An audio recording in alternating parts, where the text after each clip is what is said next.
Hello. কে বাবা? বাবা আবার কে? মানে শ্বশুর মশাই বলছেন তো? বাবা শ্বশুর মশাই? আপনি কি বলছেন? কোথায় ফোন করেছেন? এটা ইলেকট্রিক অফিস।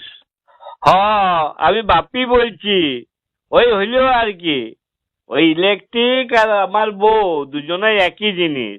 ইও সব সময় 220 ভোল্টে থাকে, একটুকু ছুলে একদম ঝটকা মারে। আর আমার বউ সেই একই জিনিস। আমার বউ পান থেকে চুন খসলে বাপের ঘর পালায়। আর আপনাদের ওই ইলেকট্রিকও একটুকু ঝড় বৃষ্টি একটু গাছের পাতা লড়িলে ও ফুস। আমার বউকেও আমার শ্বশুর মশাইকে অনেক বলিয়ে কইয়ে অনুরোধ করে বাপের ঘর থেকে নিয়ে আসতে হয়।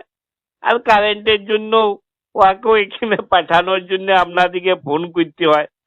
তো বলে একটু দয়া করে পাঠায় দেন, আজ্ঞা বড় অসুবিধা হচ্ছে। আপনি কি কাজের সময় ইয়ার্কি করার জন্য ফোন করেছেন? মস্করা করছেন? না না, মস্করা করি নাই। আমার একটা জিনিস জানার ছিল, বুঝলেন? কি জানার ছিল?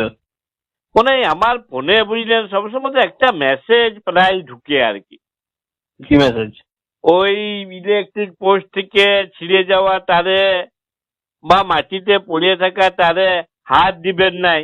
তো সেই ব্যাপারে একটু জানতাম আর কি। হ্যাঁ, ওটা প্রত্যেক কনজিউমারকে আমরা ইলেকট্রিক ডিপার্টমেন্ট থেকে মেসেজ পাঠাই, যাতে ইলেকট্রিক পোস্ট থেকে ছিঁড়ে যাওয়া বা মাটিতে পড়ে থাকা তারে যেন হাত না দেয়। তো তাহলে কি ওখানে পা দিয়ে দিব তারটাতে? আপনাকে হাত পা কিছুই দিতে হবে না। নিচে পড়ে থাকা ছেঁড়া তারে কোনো হাত পা কিচ্ছু দেবেন না।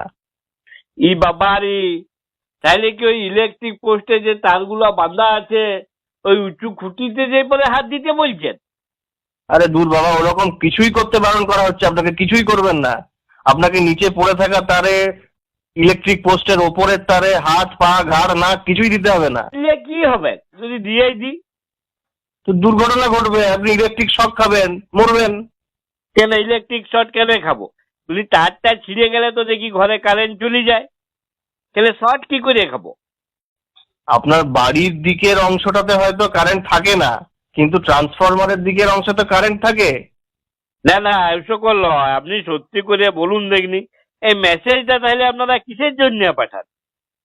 বললাম তো, একবার একটা কথা কতবার বলবো? মেসেজটা পাঠাই আমরা জনগণকে সচেতন করার জন্য। ই বাবারি, আপনারা মেসেজ পাঠাইয়ে জনগণকে সচেতন করে দিবেন? বলি সিগারেটের প্যাকেটেও তো লেখা থাকে ধূমপান স্বাস্থ্যের পক্ষে ক্ষতিকর। তো আমি তো সারাদিনে 2 বান্ডিল বিড়ি ফুঁকে দিই। বলি আমার দেখে দেখে আবার বউ অভ্যাস করেছি।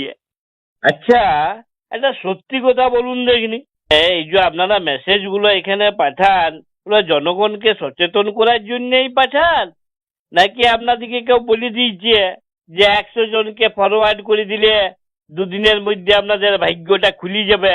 আপনি খুব বাজে বকছেন, বুঝলেন? কাজের সময় এরকম বাজে বকার সময় নেই। তো আসল জিনিসটাই ক্লিয়ার করলেন না আপনি। কি ক্লিয়ার করবো?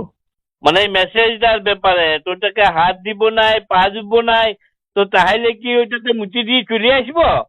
কি মানে, ছি ছি ছি ছি ছি, ফালতু কথা এত বলেন না। তখন থেকে আপনার সাথে কথা বলেই বুঝতে পেরেছি আপনি ফালতু লোক, কিন্তু আপনি জঘন্য লোক।